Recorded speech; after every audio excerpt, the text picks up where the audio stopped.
میں پاکستان کی رہائشی تھی۔ میرے والدین مجھے گھر سے باہر نہیں جانے دیتے تھے، نہ ہی کسی کے ساتھ کھیلنے دیتے تھے، کیونکہ میری پیٹھ پر ایک زخم تھا جسے کوئی بھی دیکھ کر ڈر جاتا۔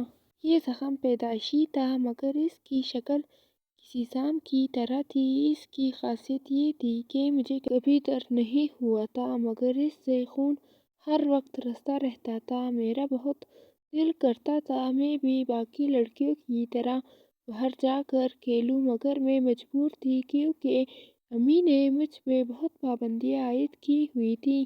میں غلطی سے اگر دروازے کے قریب بھی چلی جاتی تو مجھے ڈانٹ پڑتی اور 2 وقت کا کھانا بھی نہ ملتا تھا۔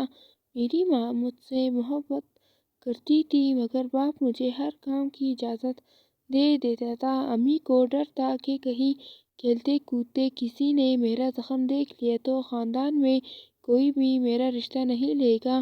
شادی کے بعد اگر کسی کی نظر پڑتی تو مطلب صاف تھا کہ ہمارے خاندان میں کوئی بھی کسی کو طلاق نہیں دے سکتا تھا اور نہ ہی شادی کسی اور سے کر سکتا تھا۔ یہ ہمارے خاندان کی جدی پشتی روایت تھی جسے اب تک قائم رکھا تھا۔ ایک دن میں اپنی استانی کے گھر چلی گئی۔ میں اسکول سے بھی امی کے ساتھ جاتی تھی اور واپس بھی مجھے وہی گھر لے کر آتی تھی۔ استانی کئی دنوں سے اسکول سے غیر حاضر تھی تو اس نے سب بچوں کو گھر میں پیغام بھیجا کہ سب بچے یہاں آ جائیں تاکہ میں گھر میں سب کو پڑھا دوں۔ میرے 10ویں کے امتحان ہونے والے تھے۔ گاؤں میں کوئی بھی اور استانی نہیں تھی جو مجھے پڑھاتی یا کسی کی مدد میں لے سکتی۔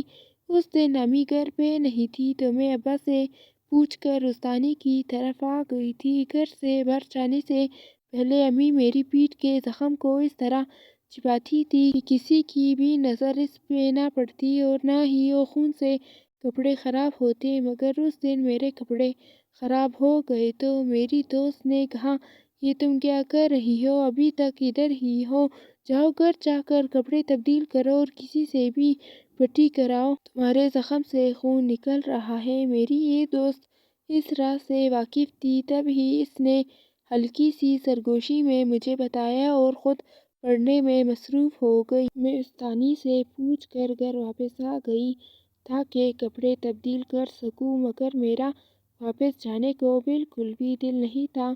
میں وہیں دروازے پہ بیٹھ کر آتے جاتے لوگوں کو دیکھنے لگی۔ ابو کام پر چلے گئے تھے اور امی گھر لوٹنے والی تھی۔ تب ہی میری نظر ہمسائے کے بیٹے پر پڑی جو پچھلے دنوں دبئی سے پاکستان آیا ہوا تھا۔ آج کل وہ یہاں چھٹی گزارنے آیا تھا اور ساتھ ہی اس کی شادی کے دن بھی قریب ہی تھے۔ میرے دل میں اچانک دبئی کا خیال آیا اور ساتھ ہی ذہن میں نئے ملک کا نقشہ بننے لگا۔ میرے 10ویں کے امتحان ہو چکے تھے، رزلٹ آنے والا تھا کہ میں نے امی سے بول دیا کہ میں اگلی پڑھائی دبئی سے کروں گی۔ ویسے بھی مجھے دبئی دیکھنے کا بہت شوق ہے، آپ مجھے اجازت دے دیں، اور خالہ ثانیہ کا بیٹا بھی تو جا رہا ہے نا، آپ اس سے بات کریں، ہو سکتا ہے وہ ہماری مدد کر دے اور میں باہر جا کر تعلیم جاری رکھ سکوں۔ امی نے مجھے ڈانٹ دیا کہ یہاں ہم تمہیں گھر سے جانے نہیں دیتے، امی نے مجھے ڈانٹ دیا کہ ہم تمہیں گھر سے باہر جانے نہیں دیتے، تم دبئی جا کر پڑھنا چاہتی ہو، تمہارا دماغ خراب ہو چکا ہے، تم خود سر ہو گئی ہو، تبھی ہی کوئی بات نہیں سنتی۔ میں نے امی کو منانے کی ہر ممکن کوشش کی، مگر وہ کسی طور نہ مانی۔ 2 سال گزر چکے تھے مگر مجھے دبئی جانے کا بھوت سوار ہو گیا تھا۔ امی کو منانا انتہائی مشکل کا کام ثابت ہوا تھا۔ تب ہی میں نے امی سے کہا کہ ہمارے کالج کی طرف سے 3 لڑکیاں منتخب ہوئی ہیں جو پڑھائی کے لیے باہر جائیں اور ان کا خرچہ خود کالج والے اٹھائیں گے۔ یہ بات جھوٹ تھی مگر میرے پاس کوئی دوسرا حل نہیں تھا۔ امی نے اس سلسلے میں میرے کالج جانا چاہا تو میں نے جھوٹ بول دیا کہ آپ گھر رک کر فون کریں۔